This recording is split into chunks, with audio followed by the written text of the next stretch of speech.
এই গল্প বিলাসপুর গ্রামের রবি কুমারের। পুরনো আসবাবপত্র, বাসন, ঘর সাজানোর জিনিসের দোকান তার। সেই লোকের বাড়ি বাড়ি গিয়ে ঘুরে ঘুরে পুরনো ভাঙা জিনিসপত্র জোগাড় করে নিয়ে আসে, তারপর সেসব পাইকারিতে বিক্রি করে। এইভাবেই কোনো রকমে দিন চলে যায় তার।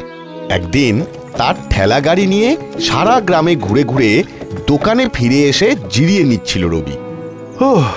আজ বড্ড হয়রানি হলো। সারা গ্রাম ঘুরে এই ভাঙা ফুটো জিনিস জোগাড় করা কি কম হ্যাপার কাজ? কিন্তু এইসব পুরনো আসবাবপত্র, বাসন কোসন আর ঘর সাজানোর জিনিস কেনা বেচা করে তো দিন কাটছে না।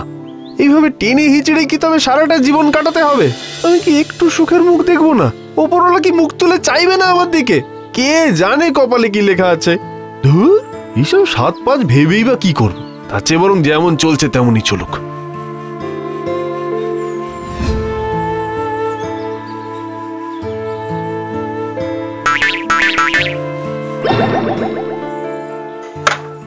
আরে এটা কি? সব জিনিসই তো গুছিয়ে রাখলাম, এইটা তো আর খেয়াল করিনি। এই থালাটা এলোই বা কোথা থেকে? দেখতেও একটু অন্যরকম বটে। বেশ, এই গিন্নিকে গিয়ে বলতে হবে এটাকে আলাদা করে রাখতে।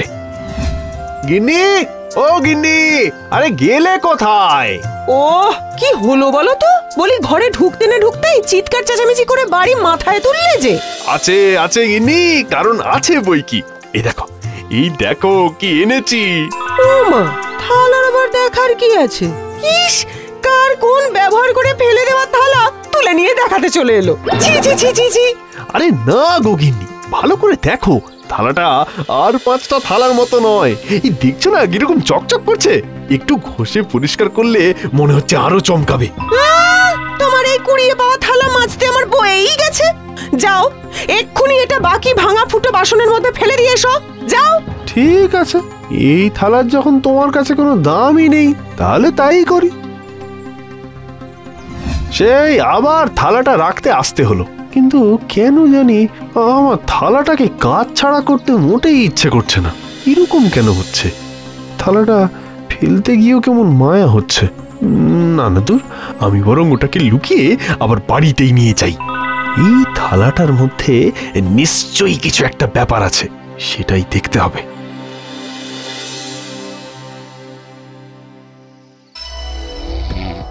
মনে হচ্ছে গিন্নি ঘুমিয়ে পড়েছে। এবার তাহলে কাজটা সেরে ফেলা যাক।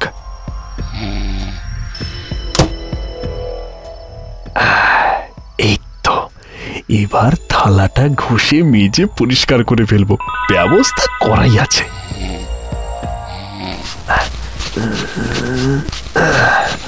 ও, যত ঘষছে ততই যেন চকচক করছে। যা হচ্ছে ভালোই হচ্ছে, যা হবে তাও ভালোই হবে। আরে থালাটা কথা বলছে, তার মানে থালাটা আর ৫টা থালার মতো নয়। তুমিও তো আর ৫ জনের মতো নও রবি, এত যত্ন কোনোদিন কেউ করেনি আমার। কিন্তু এবার তবে আমি তোমায় নিয়ে কি করি? তুমি আমাকে ফেলে দাওনি, তাই আমিও তোমার আর তোমার মতো গরিব দুঃখীদের দুঃখ দুর্দশা দূর করব। সত্যি সত্যি তুমি আমার দুঃখ দুর্দশা দূর করবে? করবো তো, তুমি শুধু আমাকে সব সময় সঙ্গে রেখো।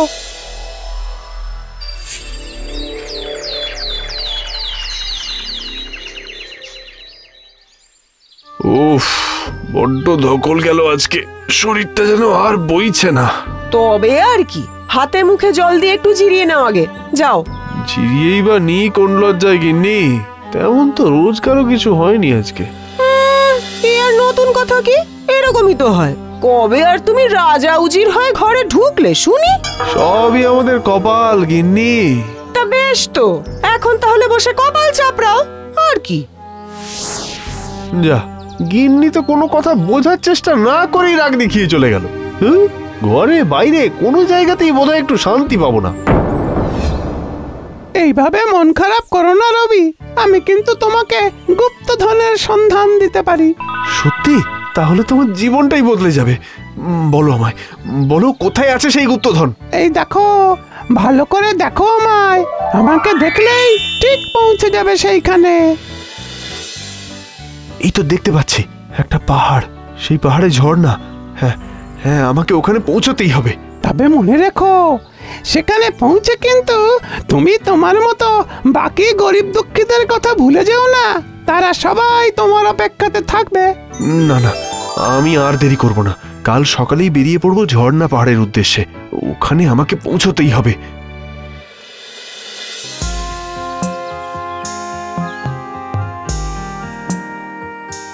একেবারে তৈরি হয়ে বেরিয়ে পড়েছি। চিড়ে গুড় বেঁধে নিয়েছি। পথে আপদ বিপদ হলে সঙ্গে লাঠিও আছে। এবার শুধু পথ চিনে চিনে এগিয়ে গেলেই হবে। এই যে বাবা, এদিক দিয়ে যাচ্ছ কোথায়? যেখানে যাচ্ছ সেখানে গিয়ে আমাদের ভুলে যেও না জানো বাবা। আরে না না, আগে আমি যাই, দেখি কি পাই। সোনা দানা হিরে মতি, যেটা যেমন চাই।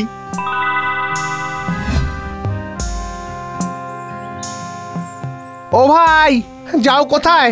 একটু দাঁড়াও, আমিও তোমার সঙ্গে যাই। দেখি তোমার সাথে গেলে যদি আমার ভাগ্য ফেরে। আরে দাঁড়াও, আগে আমি যাই, দেখি কি পাই। সোনা দানা হিরে মতি, যেটা যেমন চাই।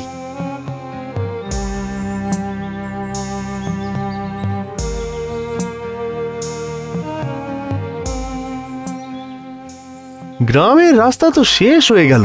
এবার তাহলে এই পথ ধরে জঙ্গলের দিকে এগোতে হবে। এই তো, থালাও তো এমনই পথ দেখাচ্ছে। তাহলে আমি ঠিক রাস্তাতেই আছি।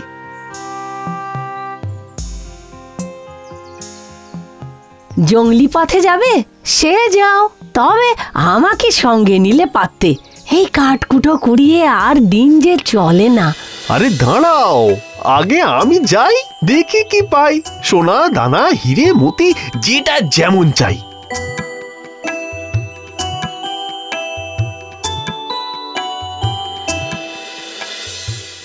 উফ, অনেকটা পথ চলে এসেছি।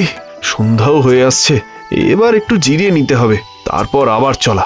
তবে ঠিক পথে যাচ্ছে কিনা সেটা একবার দেখে নিলে হয়।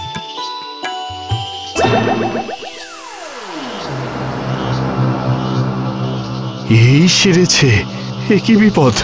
এখন এখন তবে কি করি?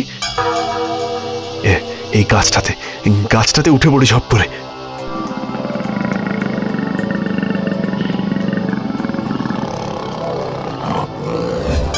যাক, এই যাত্রায় বেঁচে গেছি মনে হচ্ছে। এখানেই রাতটা কাটিয়ে দিই। কাল সকাল থেকে আবার হাঁটা শুরু করবো। উফ, ওরে বাবা।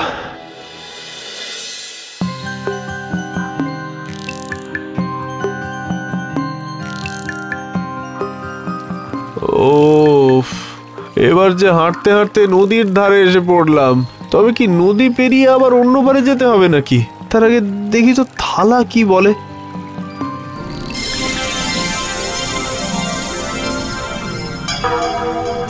উফ, থালা কিন্তু এবারেও বিপদের হাত থেকে বাঁচিয়েছে। ওই হিংস্র কুমির এক্ষুনি ছিঁড়ে খেত আমায়।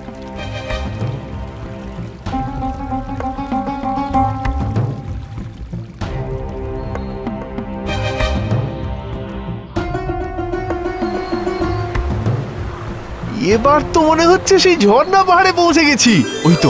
ওই তো একটা ঝর্ণা দেখতে পাচ্ছি কাছে। উফ, পথে বিপদ আপদ যা ছিল সেটা থালায় আগে থেকে দেখে বেঁচে গেছি। এবার কি করতে হবে সেটাও নিশ্চয়ই থালাই বলে দেবে।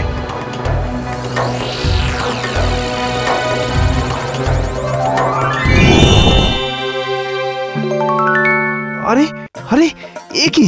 ওই তো ঝর্ণা পাহাড়ের গায়ে গোপন কুঠুরি খুলে গেছে। এবার আর দেরি করলে চলবে না, জলদি ভেতরে ঢুকে দেখতে হবে।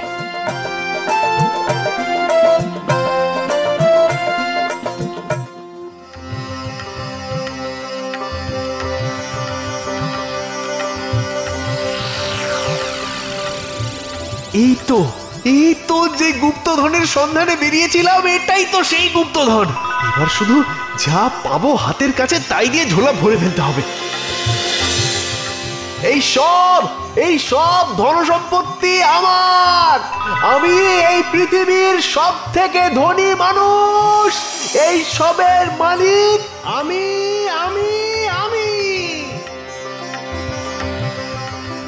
এইবারের মতো যা গুছানোর গুছিয়ে নিয়েছি। এবার গুহার দরজা বন্ধ করে ফিরে যাই, পরে যখন যেমন লাগবে তখন এসে নিয়ে গেলেই হবে। আরে এটা কি হচ্ছে? বারবার থালাটা ঘুরিয়ে গুহার মুখে আলো ফেললেও দরজাটা তো বন্ধ হচ্ছে না। না না, আরেকবার চেষ্টা করে দেখি।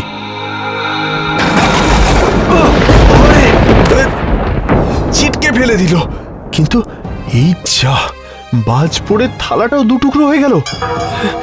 এটা আবার কিসের সংকেত? গুহার দরজা আর কখনো বন্ধ হবে না।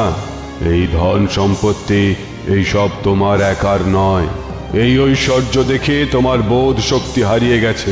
তুমি ভুলে গেছো তোমার কি করার কথা ছিল। এখন তার পরিণাম তোমায় ভোগ করতেই হবে। সত্যিই তো তাই। এই সম্পদ তো আমার একার নয়, আমার মতো আর যত গরিব দুঃখী আছে সবার। না না, যত গরিব দুঃখী আছে সবার মধ্যে আমি এই সব বিলিয়ে দেব। সবার জন্য গুপ্তধনের দরজা খুলে যাবে। আমি সবাইকে খবর দেব, এক্ষুনি খবর দেব। ওরা তো আমার মুখ চেয়েই বসে আছে। এগিয়ে দেখো তাই, ঝর্ণা পাহাড়টাই, সোনা দানা হিরে মতি যার যেটা চাই। এগিয়ে দেখো তাই, ঝর্ণা পাহাড়টাই, সোনা দানা হিরে মতি যার যেটা চাই।